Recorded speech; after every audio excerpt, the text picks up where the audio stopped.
Hey guys, Prowl1701 here, and today we are going to talk about the series finale of Series 12 of Doctor Who, The Timeless Children.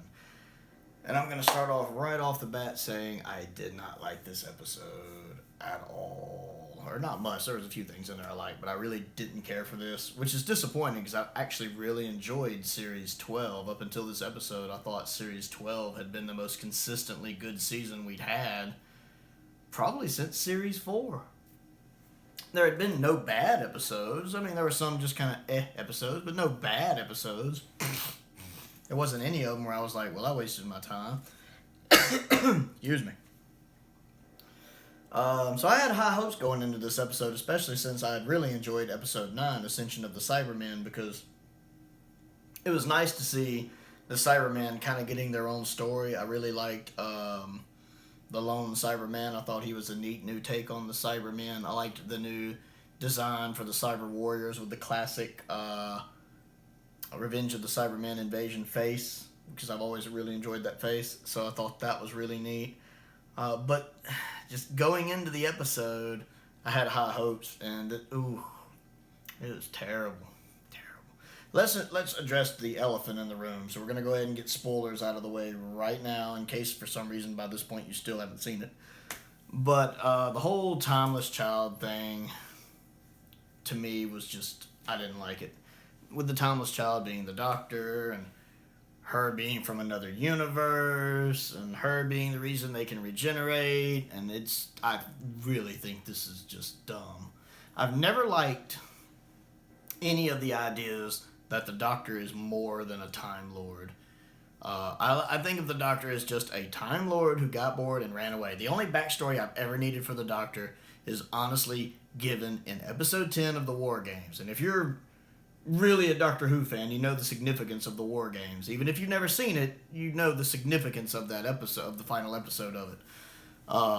The War Games, when they're running from the Time Lords, they're in the TARDIS, and the Doctor talks about how when they asked him why he ran away, he's like, guys, I got bored. You know, we have all this infinite knowledge, but we never really use it for anything. We're content just to watch and observe.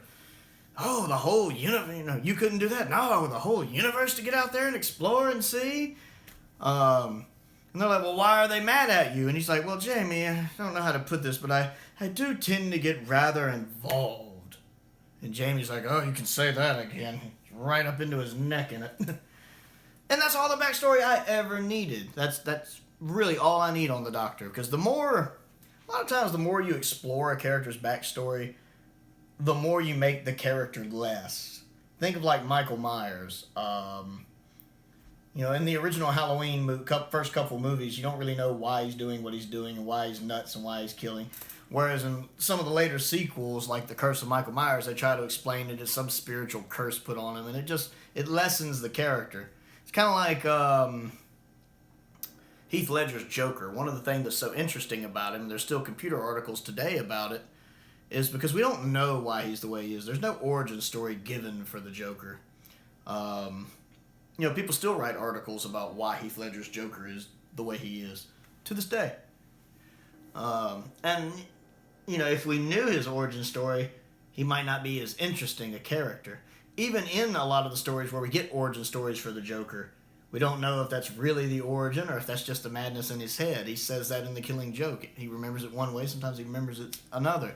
So when you try to fill in the backstory on characters, you sometimes lessen that character and take away from what makes them interesting. I've never needed to know the Doctor's name or the Doctor's origins or any of that stuff. I've always preferred that part. Anything pre-Hartnell to kind of remain in the past. Because it's always been my golden rule, really, is Hartnell's the first incarnation. That's always been my gold thing you don't break. I can play with fast and loose with canon in some ways, but you don't break that. I've always considered Hartnell the first incarnation. And, so many other things had really fell into that. Him being scared to regenerate twice upon a time, for example, because it seemed like that was his first time to experience. Now they've found ways to get around all this stuff with him having his memory wiped. I don't like that. I've never liked anything. I could accept the idea of doctors before Hartnell, like the Morbius doctors. I could accept that if he was still just a Time Lord, and maybe it had been done kind of like Babblecolor did in his 10 Doctors series, where he'd had a whole set of regenerations, and he'd been hurt so bad that just he slowly lost his memory of them. I could have accepted that, but I think my gold standard now is I just can't accept him being something other than a Time Lord. I've never liked any of these plans, like the Hartnell Master Plan from the last couple seasons of Doctor Who, where they were trying to make him like either a reincarnation of Omega or some kind of god, or the New Adventures when he was supposed to be the other, because they very much they were trying to set up that he also was involved when the Time Lords created time travelers, Rassilon, Omega, and someone else, a third person, and that he was either that or the reincarnation of that. And I've never liked that. I'm glad they never went down that route, and it seems now they've gone down that route, and it.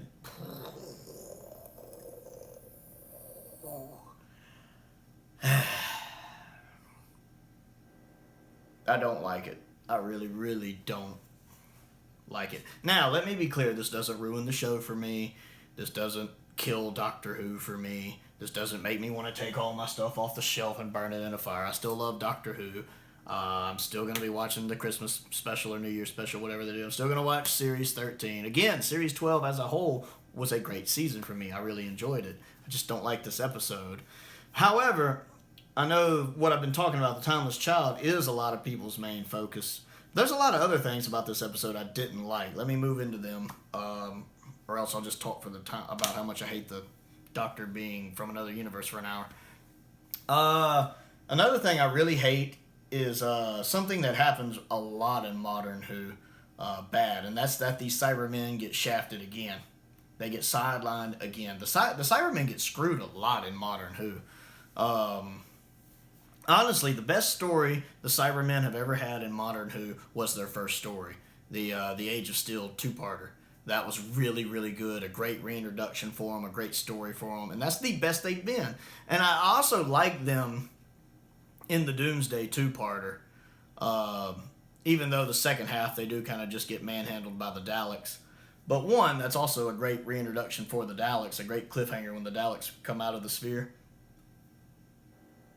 That's actually really cool, and it also does a good job showcasing just how powerful the Daleks are, and the fact, since it was the first time it had happened in the modern series where the Cybermen just kind of got whooped and were mostly out of the picture, I kind of let it slide. But and those are just 2 good episodes anyway. But most of the time when the Cybermen show up in the modern series, you know, they're not really the main characters. I mean, Missy made them into an army for the Doctor at one point, so they felt like side characters. Then she used them again. Did she use them again somewhere in my mind? And then, while I don't think Nightmare in Silver is a bad episode, I don't think it's a great episode. It's just kind of, I think I've watched it twice. I don't hate it. I don't like it. It's just kind of, It's on the lower end of Cyberman stories, though. Classic Who had a lot better Cyberman stories. God, I don't understand how people can watch Modern Who and then look at Revenge of the Cybermen and call it a bad story. Revenge of the Cybermen is better than almost every single Cyberman story in Modern Who. Just objectively better. Better written, better paced, and the Cybermen are actually a threat and have stuff to do. I actually really like Revenge of the Cybermen. The only time Tom Baker ever fought them, and I think it's probably Tom Baker's most underrated story. I actually really enjoy Revenge. But here again, they get made the Masters. They basically get made the Master's bitch again. Again, how many times is the Master going to be in charge of the Cybermen? Even in World Enough in Time, at parts of it, he was almost in charge of them at one point. Well, I guess by that point he was hiding from them. But still, I'm tired of the Cybermen having to play second fiddle to the Master. Even in World Enough in Time, they weren't... I won't say they were threatening. I mean, they were a threat, but I love when they brought back the Mondasian Cybermen, like with Bill at the end and with the Scarecrows. That was a great build-up. World Enough in Time is a great episode, and it really does a good job for the Cybermen.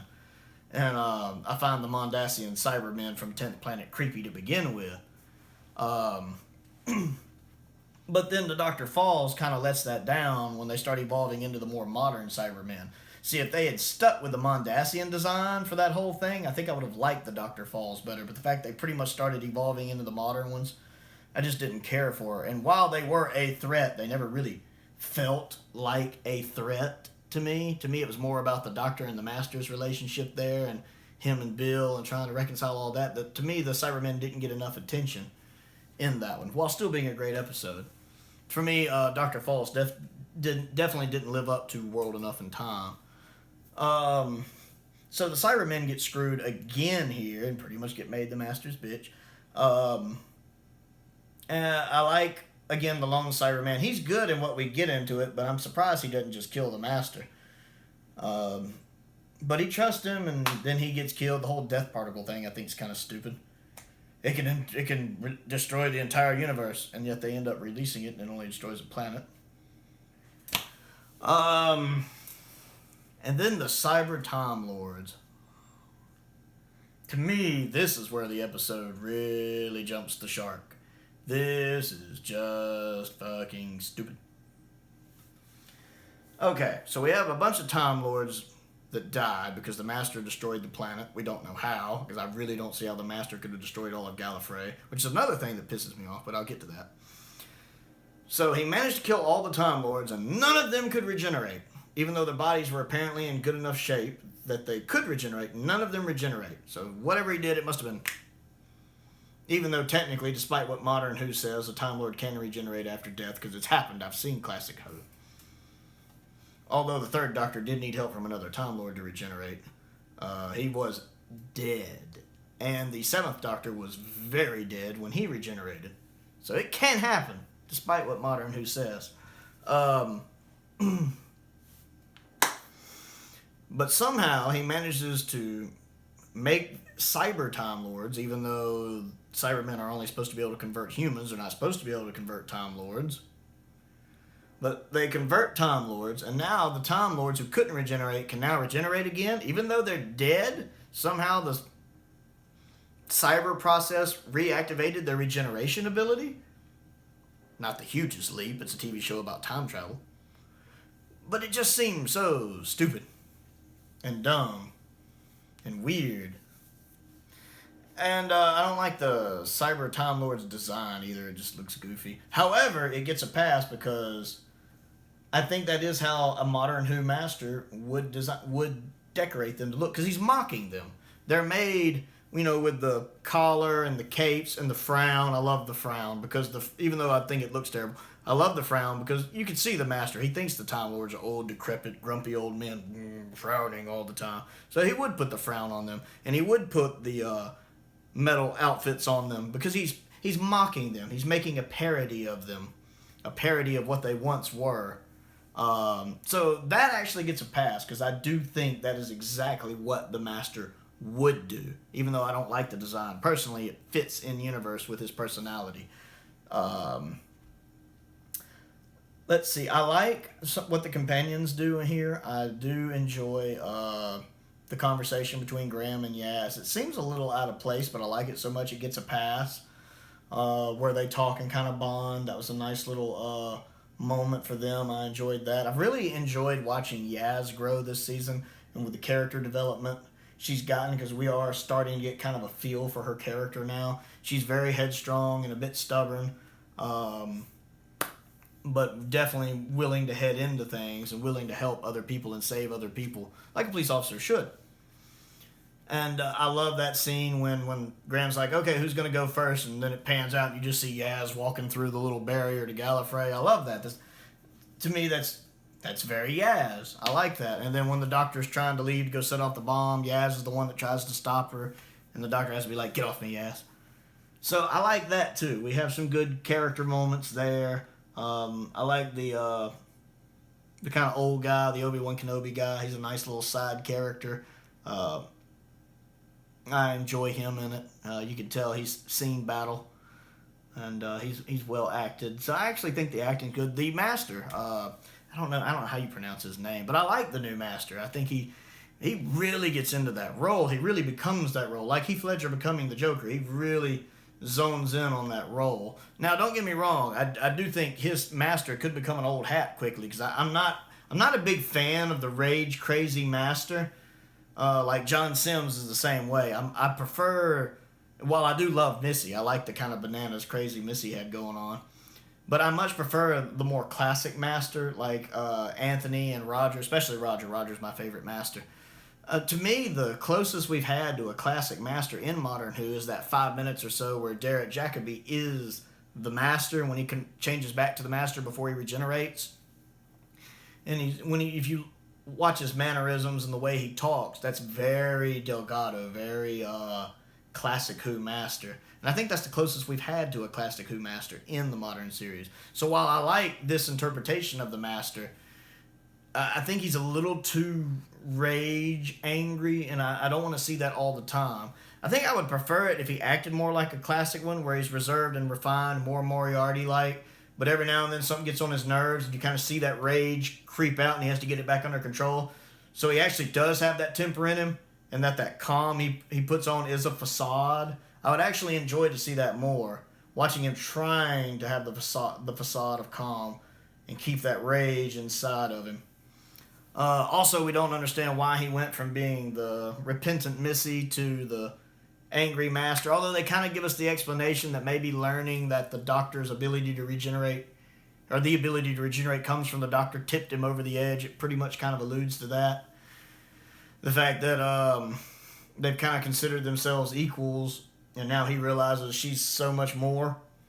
That's enraged him so much, he's just kind of snapped. That was the reason why he had to pummel all of Gallifrey. Also, I don't really like what they've done with Gallifrey being destroyed again. It negates the 50th so much and makes it less. With Gallifrey being just utterly destroyed again. Don't get me wrong, I liked in the Russell era when he was the only one. It gave him this sense of kind of loneliness and really a lot of character growth over, say, the classic series. Because the Doctor is a very different person now in Modern Who, because he's been through a lot and they've scarred him and changed him and all of that. And it's neat to see his character growth when he was on his own and alone. But when they decided to bring the Time Lords back, I thought, well, we can do a lot with this. You know, he could be on the run from them again. I always much loved in Classic Who when he was afraid of the Time Lords and on the run from them when they were this more omnipotent people. I have a whole video I can do on Time Lords. But then they turn around and destroy it again so soon. And it just feels like it negates the 50th now and everything he went through for that to save them. So we don't know if there's any of them running around or not. We'll see. But yeah, I just hate that it, Gallifrey's gone. Gallifrey's back. Gallifrey's gone. So, yeah, I don't think Chibnall hates the show. Chibnall is a Doctor Who fan. There's a lot of Classic Who references sprinkled all throughout this season that maybe people who just watch the modern series don't quite catch, but a lot of us Classic Who fans, or people who watch both, so there are a lot of people out there who started with Modern Who that went back and watched Classic Who. Thank you for that. That are nice little nods. Like I love, I think it's in Orphan 55 when she's like, when I say run, run, run. That's very much a Second Doctor thing. I think I even posted in a video about that. I was like, 13, your 2 is showing. Little nods like that, or the Three Doctors reference when they make mental contact in part 2 of Spyfall. It's like, contact. Yeah, you're not the only one who can do classic. A Three Doctors reference. I like the fact that the tissue compressor is back from the classic series that the Master uses to turn people into little figures. That's great. I love that. It's updated, it's modernized, but I love those little hints of Classic Who sprinkled inside. One other big thing I really hated about this episode. That is a nice moment, and I love it and hate it at the same time. When she breaks out of the Matrix. That is a nice moment. It's cool. It's nice to see the little memory flashes, especially the very two brief Classic Who sections when you see the classic moments. It even shows the Brain of Morbius Doctors, kind of lending to the idea that those are her. Previous incarnations of her. I like that little tie to Brain of Morbius. That's neat. That's a cool little moment. It's a great fan service. I love that version of the theme that plays there. It also doesn't make any fucking sense. Because her doing that should not blow the Matrix. The Matrix is the repository of every living Time Lord brain that's ever lived. That's a lot of knowledge. It would be like if I decided to destroy a reservoir of water. Imagine a giant reservoir you can swim and boat in, and I decide I'm going to destroy it, and my method for destroying it is pouring in a bucket of water. I'm going to pour this bucket of water into this giant reservoir of water. That'll overload it and break it. This episode is a lot like Star Wars Episode 9, Rise of Skywalker. I've done a whole review of that on my main channel, Prowl171, PROWL171. Check that out.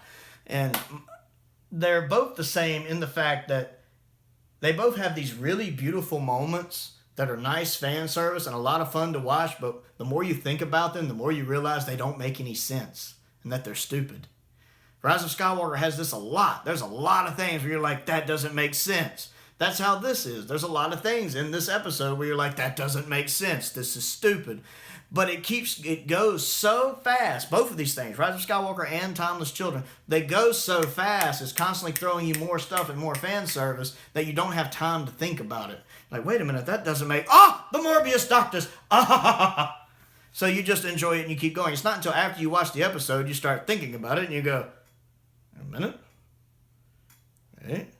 This is fucking stupid! Like that. And then you watch it a second time and you be like, all right, that's dumb, that's dumb, that's dumb, that's dumb, that's dumb. And people are like, well, it makes the brain of Morbius doctors canon. Well, here's the thing. I've always just assumed they were Morbius's his previous forms.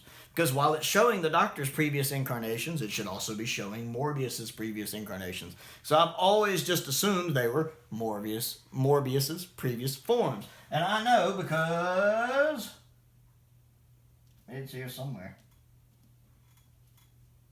It is here somewhere. I can't find it. There we go. I have it.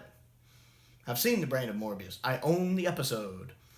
And I watched it many times because it's from season 13, which a lot of people consider to be, if not the best, then one of the best episodes of Doctor Who, period. Or one of the best seasons, I mean. Season 13 is considered one of the best in the show's history, modern or classic. It is a good season. So, yeah, I've always just assumed they were Morbius's faces. Although I will admit the idea of a Hinchcliffe Doctor being canon is kind of appealing. I would actually love to see Jodie run into the Hinchcliffe Doctor.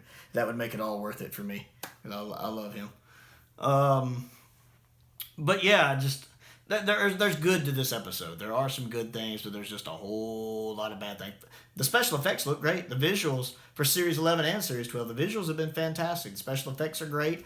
I love the new type of camera they use. And even the music's nice. It might not have Murray Gold's memorable themes, but they're very atmospheric. They really set the tone of the scene well. So I actually like the music in these.